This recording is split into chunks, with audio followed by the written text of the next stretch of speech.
Hey, it's David Levin, author of Raise Your Inner Game, co-author of QBQ, The Question Behind the Question, founder of Raise Your Inner Game Academy. I want to talk to you today about what has got to be the best advice I've heard in years. It came from a guy who calls himself Mr. Money Mustache.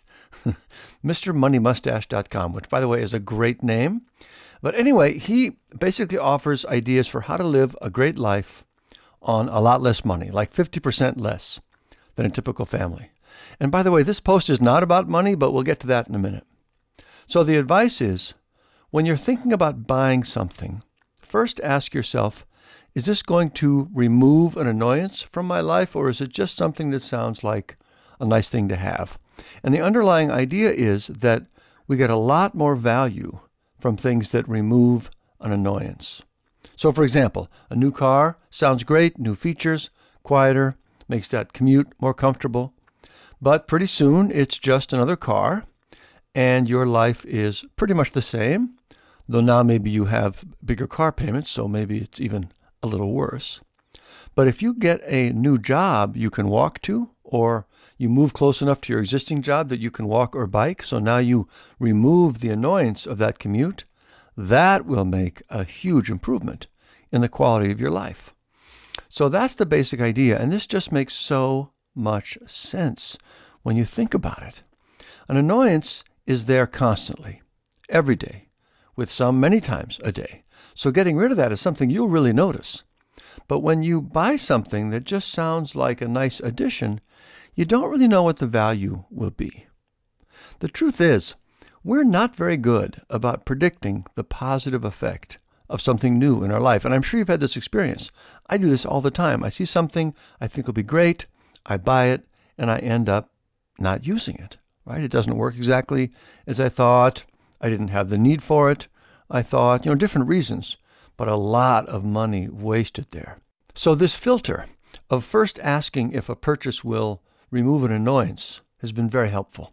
And an extra cool thing about it is that it immediately worked itself into our whole family. The kids got it right away. They're in grade school. My wife definitely got it right away. And it's helped us with a lot of decisions. The kids now use it when they're thinking about things they'd like to have. I really like that they're learning to think in those terms and be more intentional with their spending. I wish I'd learned that as a kid. It's just really impressive how useful this simple idea has been for all of us. So thank you, Mr. Money Mustache.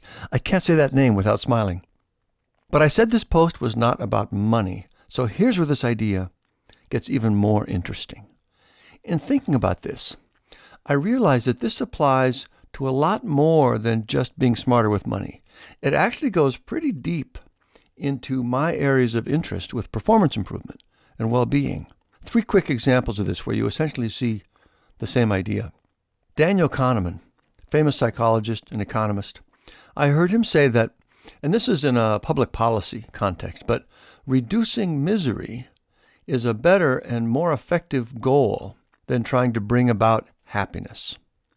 For one thing, who knows what happiness looks like for everyone, right? Or what causes it? Everyone's different, so it's a fuzzy and an elusive goal.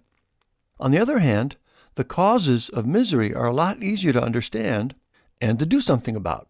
And of course, when you reduce the causes of misery, people are happier as a result. So the point isn't to stop supporting and looking for happiness.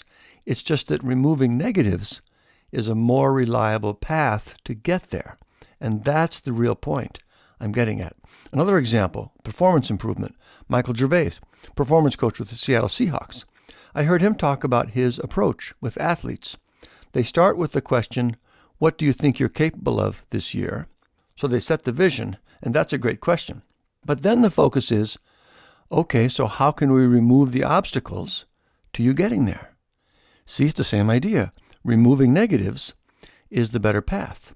Similar idea again in Buddhism and its focus on the alleviation of suffering as the path to fulfillment. In all these examples, the message is the same. The best, most direct path to improving your life comes not from seeking to add positives, but from removing negatives. Isn't that interesting? And that brings us to what I talk about in Raise Your Inner Game. The core skills you learn and raise your inner game are about removing and minimizing negatives from your inner life. And that's why they're so powerful. The vast majority of the discomfort and struggle and confusion we deal with in our lives is internally generated. Doubt, fear, anxiety, stress, worry, insecurity. They're not usually about anything real in the world. It's just psychology, just mental and emotional noise that weighs us down and makes everything harder. But as we develop the skills I talk about, cognitive control, emotional self-regulation, impulse control, we start to get control of that. When the negative thoughts and emotions come up and threaten to pull us down and off track, we can just shut them down. Nope, not going there, which is just incredibly freeing and empowering. It feels like a huge weight has been lifted off of us, and we naturally find ourselves feeling happier and more successful. So I've said all along that this work, learning these skills, is the highest leverage thing you can do to improve your life, that you'll make a bigger difference and in less time than with anything else. And so this idea from Mr. Money Mustache helped me better understand why that's true. You know, we've all heard and maybe experienced for ourselves that chasing happiness doesn't work. When we buy things and do things because we think they'll make us happy, they almost never do, not in any kind of lasting way.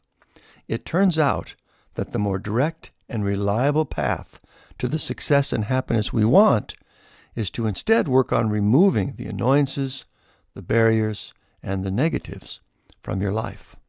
So that's the message I take from this, and I think you'll find it helpful in many ways. All right, that's it for this week. If you're hearing this somewhere other than on my site, come on over, davidlevin.com. Put your name on my list. I'll let you know about other things like this when they come out. Otherwise, thank you. Keep up the good work. I'll talk to you next time.